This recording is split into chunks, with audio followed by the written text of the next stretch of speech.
Bismillahirrahmanirrahim. Assalamualaikum warahmatullahi wabarakatuh. Alhamdulillahilladzi an'ama alaina bi ni'matil imani wal islam. Wassalatu wassalamu ala rasulina Muhammadin sallallahu alaihi wasallam wa ala alihi wa ashabihi wa man tabi'ahum bi ihsanin ila yaumiddin, amma ba'd. Hadirin wal hadirat yang dirahmati oleh Allah Subhanahu wa taala, alhamdulillah di tengah puasa Ramadan kita ini kita masih diberikan oleh Allah Subhanahu wa taala begitu banyak nikmatnya. Di antara nikmat yang paling berharga adalah nikmat kesehatan, begitu pula nikmat kesempatan yang diberikan kepada kita semua. Insyaallah pada kesempatan kali ini kembali kita akan melanjutkan kajian kita di dalam kajian Tsaqofah, yang mana yang akan kita bahas pada kesempatan kali ini adalah Tsaqofah Islamiyah yang masuk di dalam sifat wasail, yang sifatnya adalah wasail, sebagaimana yang telah kita jelaskan pada beberapa pertemuan sebelumnya, bahwasanya dinamakan ilmu-ilmu ini sebagai ilmu wasail karena kenapa? Karena ini merupakan wasilah, sarana untuk lebih mempermantap yang masuk dalam maqasid atau yang masuk dalam tujuan. Karena kenapa? Karena kapan kita mengatakan bahwasanya hal ini berasal dari Allah Subhanahu wa taala, maka kita harus tahu secara pasti wasilahnya, tahu secara pasti sarananya. Jangan sampai orang cuma bilang sembarang jina bilang ini. Ya, makanya ulama-ulama dulu, yang mana banyak ulama dulu, akan tetapi tidak semua ulama ini mujtahid. Tidak semua ulama yang ada pada zaman dulu itu perkataannya bisa dianggap sebagai sebuah hukum syara. Nah, makanya kemarin kita membahas bahwasanya yang namanya tsaqofah dan ilmu sebenarnya artinya satu, adalah ilmu pengetahuan. Cuma dibedakan untuk apa? Dibedakan untuk memberikan gambaran kepada kita bahwasanya ada yang sifatnya khas, ada yang sifatnya am, ada yang sifatnya khusus, dan ada yang sifatnya global atau ada yang sifatnya umum. Nah, sebagai seorang muslim kita harus senantiasa memperhatikan sesuatu yang sifatnya tsaqofah, yang sifatnya khusus bagi diri kita. Nah, di antara tsaqofah Islamiyah yang sifatnya wasail ini, yang pertama adalah yang berhubungan dengan Al-Quran, atau yang berhubungan dengan sumber ajaran agama Islam. Yang pertama yaitu Al-Quran. Apa itu? Yaitu tafsir, penafsiran, buku-buku tafsir. Karena kita ketahui bersama bahwasanya buku yang paling banyak dibaca di muka bumi ini adalah Al-Quran. Buku yang paling banyak diberikan penjelasan di muka bumi ini adalah Al-Quran. Dan penjelasan terhadap Al-Quran itulah yang dinamakan sebagai tafsir. Sebagai tafsir. Tafsir sebenarnya makna dasarnya adalah penjelasan. Akan tetapi ulama, begitu pula para ahli-ahli tafsir telah memberikan sebuah pengertian dan mengkhususkan kata-kata tafsir ini untuk apa? Kata tafsir ini untuk Al-Quran. Nah, itu yang pertama. Wasilah, ilmu wasail yang pertama adalah yang berkaitan dengan tafsir. Yang berkaitan dengan penafsiran ini ada dua. Ada penafsiran itu sendiri, dan yang kedua ada ulumul Quran, ilmu yang berkaitan dengan penafsiran. Ulama-ulama mulai dari dikenalnya yang namanya At-Tadwin, menulis kemudian dibukukan, itu sudah menulis tentang penafsiran ini. dulu ittijah atau arah penafsiran cuma ada dua. Ada yang namanya tafsir bil ma'thur dan ada yang namanya tafsir bil ra'yi atau tafsir bil ma'qul. Ada tafsir bil ma'thur atau tafsir penafsiran Al-Quran ditafsirkan dengan Al-Quran, ataukah Al-Quran ditafsirkan dengan hadis, atau Al-Quran ditafsirkan dengan perkataan sahabat. Itu yang namanya tafsir bil ma'thur. Jadi penafsir yang menyusun di sini tidak ada sama sekali ra'yunya, tidak ada sama sekali pendapatnya di situ.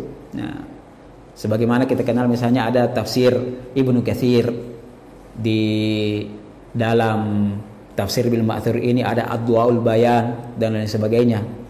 Nah, kemudian yang kedua adalah tafsir bil ra'yi, tafsir yang berdasarkan ar-ra'yu. Jadi bukan menafsirkan Al-Quran dengan Al-Quran atau Al-Quran, akan tetapi ditafsirkan dengan berdasarkan ra'yunya. Akan tetapi orang yang mujtahid atau mufassir yang menafsirkan hal ini tidak sembarangan juga.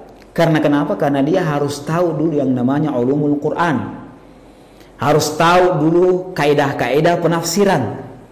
Nah, makanya menafsirkan Al-Quran tidak sembarang orang. Tidak sembarang orang boleh menafsirkan Al-Quran. Bisa saja ada yang kita paham, akan tetapi itu penafsiran tidak bisa dijadikan sebagai dasar untuk memberikan penjelasan terhadap ayat tersebut. Karena kenapa? Karena orang yang berhak untuk menafsirkan Al-Quran adalah orang yang sudah menguasai kaidah-kaidah penafsiran Al-Quran. Di mana kita bisa tahu kaidah-kaidah penafsiran Al-Quran? Pelajari ilmu-ilmu Al-Quran. Pelajari ilmu Al-Quran, karena orang menafsirkan Al-Quran bukan cuma membaca satu ayat saja kemudian mengeluarkan tafsir, tidak, akan tapi membaca banyak ayat, membaca banyak hadis, membaca bagaimana sahabat memberikan penafsiran terhadap ayat tersebut. Ya, begitu pula dilihat daripada asbabun nuzulnya, sebab turunnya ayat, kemudian munasabatul ayat, munasabatus suwar, hubungan antara satu ayat dengan ayat yang lain, hubungan antara ayat tersebut dengan ayat sebelumnya dan ayat sesudahnya, hubungan munasabatus suwar, hubungan antara surah tersebut dengan surah sebelumnya dan surah setelahnya. Itu semuanya harus diperhatikan. Di mana dibahas? Itu semuanya dibahas di dalam ulumul Quran. Nah, sedangkan ulumul Quran ini kalau kita lihat ini penjabarannya bismillahirrahmanirrahim, masya Allah. Kalau kita mau mempelajari ulumul Quran ini, saya kira pertemuan yang durasinya 2 jam atau 3 jam selama 8 sampai 10 kali pertemuan itu belum tuntas. Makanya insya Allah mudah-mudahan nanti kita punya waktu di luar daripada kajian kita ini atau kelanjutan daripada kajian kita ini, insya Allah kita akan bahas secara detail. Nah, kemudian kita kembali ke Al-Quran, penafsiran Al-Quran. Penafsiran Al-Quran ini, ulama menafsirkan Al-Quran sebagaimana tadi dikatakan bahwasanya tidak sembarangan ulama, tidak sembarangan orang bisa menafsirkan Al-Quran. Nah, ulama menafsirkan Al-Quran juga ada, mereka memiliki manhaj tersendiri. Mereka memiliki metode-metode tersendiri. Nah, sebagaimana tadi ada yang bil ra'yi, ada bil ma'thur. Kemudian ulama yang pertama kali menggabungkan antara tafsir bil ra'yi dan tafsir bil ma'thur adalah Imam At-Tabari dalam tafsirnya Jami'ul Bayan, menggabungkan antara tafsir bil ma'thur dan tafsir bil ra'yi. Makanya Imam At-Tabari dikenal dengan sebagai Syekhul Mufassirin. Syekhul Mufassirin. Karena kenapa? Karena beliau yang pertama kali menafsirkan Al-Quran. Kemudian ada juga di antara ulama penafsir yang concern terhadap ayat-ayat hukum. Seperti apa? Seperti Imam Al-Qurtubi dalam bukunya Al-Jami' li Ahkamil Quran, yang biasa kita kenal sebagai tafsir Al-Qurtubi.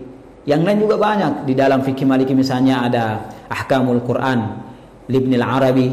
Di dalam fikih fikih Hanafi ada ahkamul Quran lil Jassas, di dalam fikih Syafi'i ada ahkamul Qurannya Imam Asy-Syafi'i, ada juga ahkamul Quran yang dikarang oleh Al-Qiyah Ar-Razi.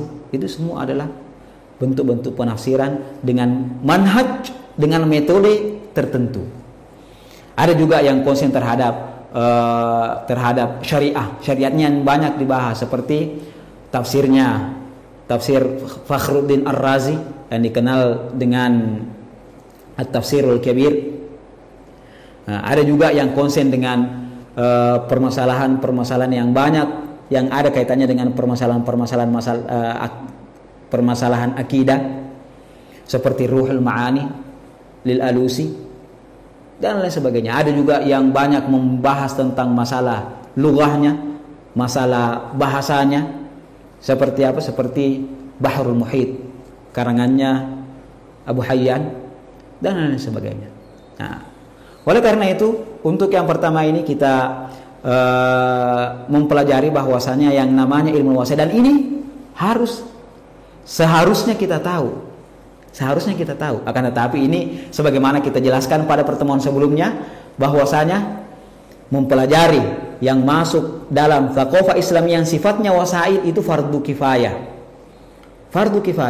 Tidak wajib bagi semua orang pelajari, akan tetapi kita sebagai kaum muslimin seharusnya mempelajari hal tersebut. Tidak usah terlalu banyak. Pelajari sedikit demi sedikit supaya kita juga memiliki pandangan bagaimana ulama mengeluarkan sebuah pendapat. Karena ulama mengeluarkan sebuah pendapat itu tidak langsung keluar, akan tetapi prosesnya panjang sekali baru bisa keluar satu pendapat. Nah, makanya kita harus mengambil penafsiran daripada ahlinya, dari para mufassirun. Karena kenapa? Karena tidak gampang orang menjadi seorang ahli tafsir. Jangan kita sebagai orang yang baru, yang tidak tahu misalnya bahasa Arab, sudah berani memberikan catatan tersendiri terhadap ulama-ulama ahli tafsir. Nah, makanya dalam Islam istimbat ini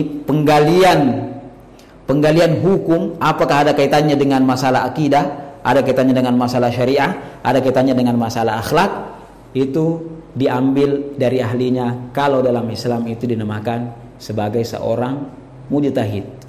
Kalau tidak sampai pada derajat mujtahid, maka belum boleh memberikan pendapat yang dianggap sebagai pendapat yang masuk dalam khazanah keislaman.